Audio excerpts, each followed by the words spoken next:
ভারতে মার্কিন ভিসার সব ড্রপ বক্স স্লট বাতিল করেছে যুক্তরাষ্ট্রের কনসুলেটগুলো, এমন তথ্য জানিয়েছে ভারতীয় কয়েকটি সংবাদ মাধ্যম। ট্রাম্প প্রশাসনের আকস্মিক এই সিদ্ধান্তে মুশকিলে পড়েছেন যুক্তরাষ্ট্রে যাওয়া অসংখ্য ভারতীয় চাকরিজীবী ও শিক্ষার্থী। বিপাকে ভিসা নবায়ন আবেদনকারীরাও।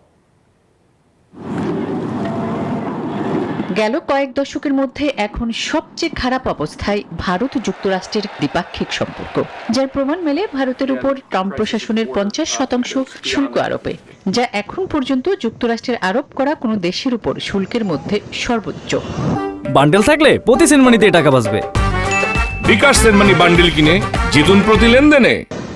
এমন আবহে এবার ভারতে মার্কিন ভিসার অ্যাপয়েন্টমেন্ট বাতিল করেছে যুক্তরাষ্ট্রের কনসুলেটগুলো। এরই মধ্যে আগস্ট সেপ্টেম্বরের ড্রপ বক্স ভিসার স্লট বাতিল করা হয়েছে। এতে বাণিজ্য নীতির পর দিল্লি ওয়াশিংটনের অভিবাসন নীতিতেও নেতিবাচক প্রভাব পড়বে বলে মনে করা হচ্ছে।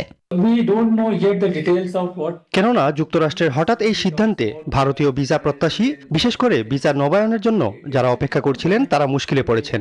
আবেদনকারীদের এখন ভিসা নবায়নের জন্য সশরীরে সাক্ষাৎকারের জন্য উপস্থিত হতে হবে। কেননা যুক্তরাষ্ট্রের আকস্মিক এই সিদ্ধান্তে ভারতীয় ভিসা প্রত্যাশী, বিশেষ করে ভিসা নবায়নের জন্য যারা অপেক্ষা করছিলেন তারা মুশকিলে পড়েছেন। আবেদনকারীদের এখন ভিসা নবায়নের জন্য সশরীরে সাক্ষাৎকারের জন্য উপস্থিত হতে হবে।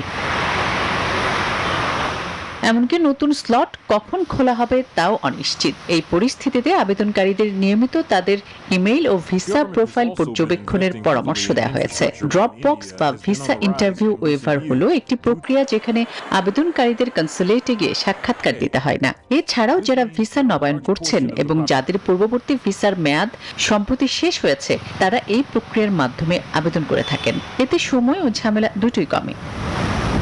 আসমা তুলি, নিউজ 24।